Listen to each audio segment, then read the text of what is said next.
So I'm reading from Fyodor Dostoyevsky short works, I Am a Ridiculous Man.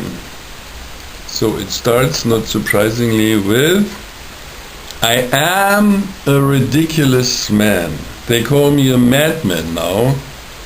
That would be a distinct rise in my social position, were it not that they still regard me as being as ridiculous as ever. But that does not make me angry anymore. They are all dear to me now, even while they laugh at me. Yes, even then they are for some reason particularly dear to me, of course, but because I shouldn't have minded laughing with them, not at myself, of course, but because I love them. Had I not felt so sad as I looked at them. I feel sad because they do not know the truth, whereas I know it. Oh, how hard it is to be the only man to know the truth. But they won't understand that. No, they will not understand. And yet, in the past, I used to be terribly distressed at appearing to be ridiculous. No, not appearing to be, but being. I've always cut a ridiculous figure. I suppose I must have known it from the day I was born. At any rate, I've known from certain that I was ridiculous ever since I was 7 years old.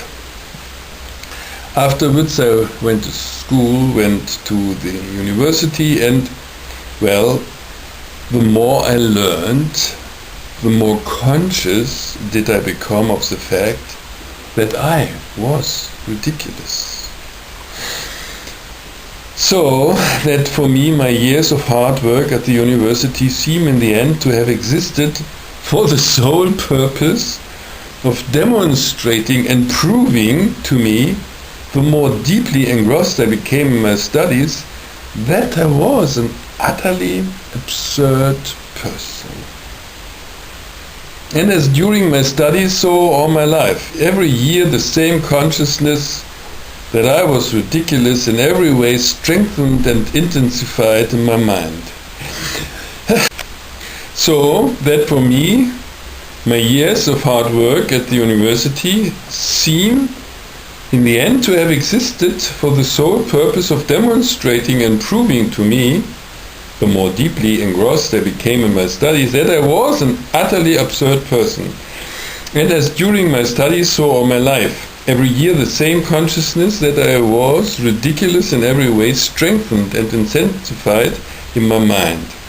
They always laughed at me, but not one of them knew or suspected that if there were one man on earth who knew better than anyone else that he was ridiculous, that man was I.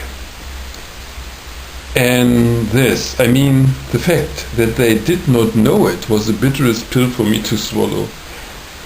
But there I was myself at fault. I was always so proud that I never wanted to confess it to anyone. No, I wouldn't do that for anything in the world. But as the years passed, this pride increased in me so that I do believe that if ever I had by chance confessed it to anyone, I should have blown my brains out the same evening. Oh, how I suffered in the days of my youth from the thought that I might not myself resist the impulse to confess it to my schoolfellows.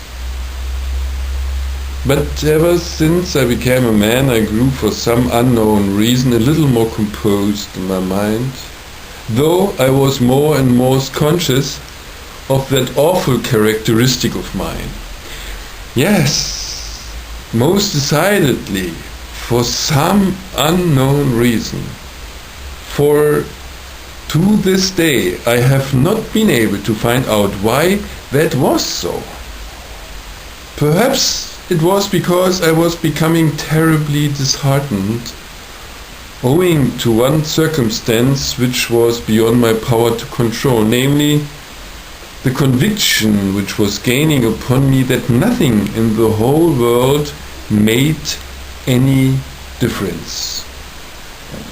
I had long felt it dawning upon me, but I was fully convinced of it only last year, and that too, all of a sudden, as it were.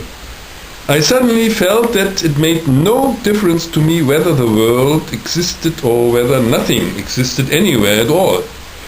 I began to be acutely conscious that nothing existed in my own lifetime. At first I couldn't help feeling that at any rate in the past many things had existed, but later on I came to the conclusion that there had not been anything even in the past, but that for some reason it had merely seemed to have been. Little by little I became convinced that there would be nothing in the future either. It was then that I suddenly ceased to be angry with people and almost stopped noticing them. This indeed disclosed itself in the smallest trifles. For instance, I would knock against people while walking in the street, and not because I was lost in thought. I had nothing to think about. I had stopped thinking about anything at that time. It made no difference to me, not that I had found an answer to all the questions, or I had not settled a single question, and there were thousands of them. But it made no difference to me, and all the questions disappeared. And, well, it was only after that I learned the truth. I learned the truth last November, on the 3rd of November to be precise, that every moment since then has been imprinted indelibly on my mind. It happened on a dismal evening. As dismal an evening as could be imagined. I was returning home at about 11 o'clock, and I remembered thinking all the time that there could not be a more dismal evening. Even the weather was foul. It had been pouring all day, and the rain too was the coldest and most dismal rain that ever was, a sort of menacing rain. I remember that, a rain with a distinct animosity towards people. But about 11 o'clock it had stopped suddenly, and a horrible dampness descended upon everything, and it became much damper and colder than when it had been raining, and a sort of steam was rising from everything, from every cobble in the street, and from every side street if you peered closely into it, from the street as far as the eye could reach. I could not help feeling that as the gas light had been extinguished everywhere, everything would have seemed much more cheerful, and that the gaslight oppressed the heart so much just because it shed a light upon it all. I had had scarcely any dinner that day. I had been spending the whole evening with an engineer who had 2 more friends visiting him. I never opened my mouth, and I expect I must have got on their nerves. They were discussing some highly controversial subject and suddenly got very excited over it, but it really did not make any difference to them. I could see that. I knew that their excitement was not genuine. So I suddenly blurted it out. "My dear fellows," I said, "you don't really care a damn about it, do you?" They were not in the least offended, but they all burst out laughing at me. That was because I had said it without meaning to rebuke them, but simply because it made no difference to me. Well, they realized that it made no difference to me, and they felt happy.